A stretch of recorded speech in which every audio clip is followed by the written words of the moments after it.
안녕하세요, 홈노파파입니다. 오늘은 거실에서 사용할 수 있는 책상에 대해서 설명을 드리도록 하겠습니다. 거실이라는 공간은 보통 TV 보고 소파에 앉아 있는 공간들로 많이 생각을 하실 거예요. 그래서 전통적인 방식으로 우리나라의 경우에는 보통 이렇게 아트월 자리에 TV가 놓여져 있을 거고요. 그리고 그걸 바라볼 수 있도록 이런 소파가 있을 겁니다. 이렇게 하면은 집에서 이제 보통의 시간을, 메인 시간을 무엇으로 보낸다 한다면 집에 오면은 소파에 앉아서 TV를 보는 것이죠. 이제 같이 앉아서 이야기를 하기에도 좀 어려운 공간이고요. 한쪽 방향만을 이제 바라보고 있기 때문입니다. 또한 TV를 보는 것 외에 이쪽으로 돌아보면 식사를 하는 자리가 있죠. 그래서 보통 여기에 테이블이 있거나 저희처럼 뭐 아일랜드 식탁을 좀 확장을 해서 지금 보시는 것처럼 이렇게 이제 큰 식탁을 사용할 수 있도록 구성을 했을 겁니다. 이제 문제는 그럼 이 거실이라는 공간은 무엇을 위한 공간일까요? 그러니까 보통들은 많이 쓰시는 게 빨래하고서는 양말 개고 옷 갤 때 쓰시거나 아니면 TV를 보는 공간으로 아마 사용을 하실 겁니다. 그래서 오늘 설명드릴 것은 바로 책상을 활용하는 방법입니다. 이제 유럽이나 이런 쪽에서는 보통 가구를 살 때 제일 먼저 보는 것이 식탁을 고르는 일이라고 해요. 뭐 다이닝룸 같은 것들인데 거실에 놓을 메인 식탁을 사고 그 식탁을 통해서 뭐 빨간색 식탁이면은 거기에 맞춰서 디자인이나 인테리어를 빨간색에 맞춰서 하는 뭐 이런 구조로 이루어진다고 합니다. 이제 저희는 이제 거실 같은 경우는 보통 대형 TV를 하나 사서 벽걸이로 다시고 그리고 멋진 소파를 사서 다는 이런 방법들을 생각을 할 텐데 오늘 설명드릴 방법은 서재로 사용하는 방법입니다. 그래서 인터넷 같은 데 보시면은 서재로 거실 꾸미기, 거실 서재 뭐 이런 식으로 이제 많이 나와 있을 텐데요. 좀 문제가 있습니다. 서재로 만들면 너무 공부하는 분위기고 너무 좋을 것 같지만 실제로는 여기에 책이 잔뜩 있다고 생각을 해볼까요? 거실도 이제 작은데 이 작은 거실에 한쪽 벽면에 책이 왕창 쌓여 있는 거죠. 그러면 이제 학구적인 모습들은 보일 수 있지만 실제로는 답답한 인테리어가 될 수 있어요. 왜냐면 책들이 너무 많이 꽂혀 있고 좀 예쁘거나 깔끔한 느낌들은 들지 않기 때문입니다. 그래서 실질적으로 사용할 서재는 저희 집은 안방에 이제 그렇게 만들어져 있고요. 다만 책은 읽을 책들은 나와서 읽을 수 있는 공간을 이제 꾸미게 되었습니다.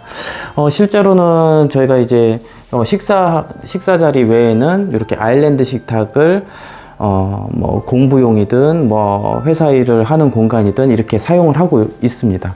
물론 컴퓨터 방에서도 할 수 있는 일이지만요.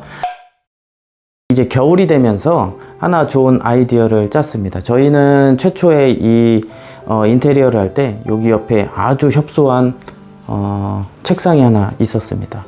실제로는 별로 쓰진 않았고요. 여기에는 이제 구멍도 뚫어 가지고 이렇게 전기 포트를 하고 그리고 무선 충전이 가능하게 핸드폰 올려놓으면 무선 충전이 되거든요. 이런 이제 공간을 이제 마련을 했는데 실제 의자를 놓지는 않았었어요. 왜냐면 이제 평소에 저 의자는 그 컴퓨터 방에서 쓰던 의자입니다.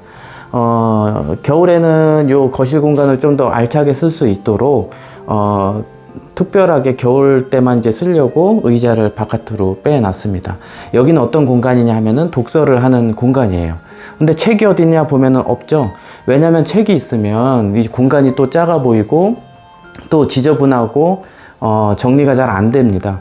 그래서 지금 보시는 것처럼 깔끔하게 거실은 거실의 본연의 역할을 할 수 있도록 해주시고 실제 뭐 저희 집이 엄청나게 큰 게 아니니까 여기 있다가 뭐 책꽂이에 꽂으러 간다고 했을 때 뭐 30m씩 걸어가서 꽂는 건 아니잖아요. 이제 그러다 보니까 책꽂이는 이 안방에 다 있습니다. 그래서 안방에 꽂게 하고 거실에서는 읽을 책만 가지고 와서 읽는 형태로 구성을 했습니다. 이제 이게 좋은 점들이요. 일본에서는 그 공부방을 마련하지 않는 게 유행이라고 합니다. 왜냐면 공부방을 만들어 놓으면 아이가 스스로 문을 걸어 잠그고 안에 들어가서 홀로 공부를 해야 되는 부분들은 상당히 어려운 부분이에요. 그래서 공부를 장시간 하기도 힘들고 졸리면 자야 될 수도 있고 뭐 딴짓을 할 수도 있고요. 그래서 공부가 잘 안 되는 부분들이 있는데, 혹시 생활 소음이 있더라 할지라도 뭐 어머니가 저기서 설거지를 하고 있을 때 이쪽에 앉아서 공부를 하는 그런 방식을 선호한다고 합니다. 근데 이제 그런 다큐들을 보다 보니까 문제가 하나 있었어요. 뭐냐면 거실이 너무나도 지저분하다는 거예요. 그래서 아이가 둘 셋이면 여기다가 책상을 막 놓고 아예 그냥 뭐 하나의 커다란 방처럼 쓰시더라고요. 근데 그런 거는 저는 원치 않습니다. 그래서 거실의 본연의 임무를 그대로 하면서 작업할 수 있는 공간만 열어주는 거예요. 그래서 책이 됐든 뭐 놀이가 됐든 이런 것들은 안방이나 다른 공간에서 이제 가져올 수 있도록 구성을 하고, 여기서는 책만 읽거나 공부만 하거나 일만 하거나 영화를 볼 수 있도록 그렇게 구성을 한 예입니다. 이제 심플하게 이제 구성되어 있는 공간인데, 무턱대고 이제 큰 책상이나 이런 걸 두시는 분들도 많이 있습니다. 근데 이제 큰 평수의 아파트나 뭐 넓은 평수의 집을 뭐 보유하고 계신 분들은 그렇게 하시면 돼요. 그래서 뭐 8인용, 뭐 12인용, 뭐 이런 커다란 그 테이블을 놓고, 거기서 공부도 하고, 뭐 여러 가지 뭐 음식 조리를 하거나 뭐 여러 가지 용도로 이제 사용을 할 수 있겠지만, 실질적으로 저희 집 같이 이제 좁은 형태의 작은 형태의 집 같은 경우에는 거실에 책상을 놓는다는 행위가 상당히 부담스러운 건 맞습니다. 그래서 이제 작은 책상이 필요한데, 저희는 이제 수제로 만든 책상이에요. 그래서 이 아일랜드 상판 만들 때 저쪽에 보이시는 것도 직접 제작을 한 아일랜드 상판인데, 그때 마칠 때 여기 상판도 같이 주문을 해서 구성을 했습니다. 그래서 이제 똑같이 여기서도 충전을 할 수 있게 되어 있고요. 이쪽 이제 아일랜드 상판에서도 충전이 가능하도록 구성이 되어 있습니다. 그래서 저희 집은 거실에만 뭐 부엌까지 포함했을 때 거실에만 책상이 2개인 겁니다. 하나는 이렇게 작은 형태로 독서나 이제 간단하게 뭐 집중해서 무엇인가를 할 수 있는 공간으로 이제 활용을 해서 지금 거실에 이런 책상 공간이 마련이 되어 있고요. 또 이쪽에 보시면 여기 이제 커다란 공간이죠. 여기서는 이제 뭐 다과도 나누고 식사도 하는 공간으로 되어 있습니다. 이쪽에 간이 하이체어도 2개가 더 들어있기 때문에 총 6명이 앉아서 식사를 하거나 다과를 할 수 있도록 구성이 되어 있고, 음식을 조리할 때도 사용을 할 수 있지만 지금 컴퓨터 놓인 것처럼 일을 하거나 공부를 할 때도 사용을 하고 있습니다.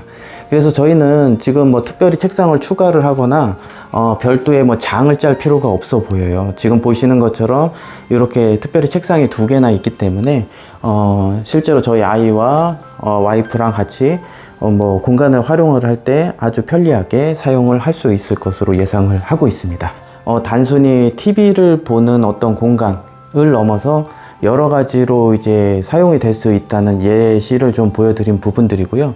특히나 이제 공부 혹은 독서 혹은 일 같은 것들을 했을 때 거실에서도 효율적으로 일을 할 수 있는 방법에 대해서 설명을 드렸습니다. 집에서 인테리어 같은 거 고민하실 때 단순히 소파만 놓지 마시고 이 공간을 좀 더 효율적으로 활용할 수 있는 방법들이 많이 있을 거예요. 그래서 지금 보시는 것처럼 이런 방식으로 책상을 구성하는 방법도 있다는 거 참고해 주시면 될 것 같고, 오늘은 여기까지 하겠습니다. 감사합니다.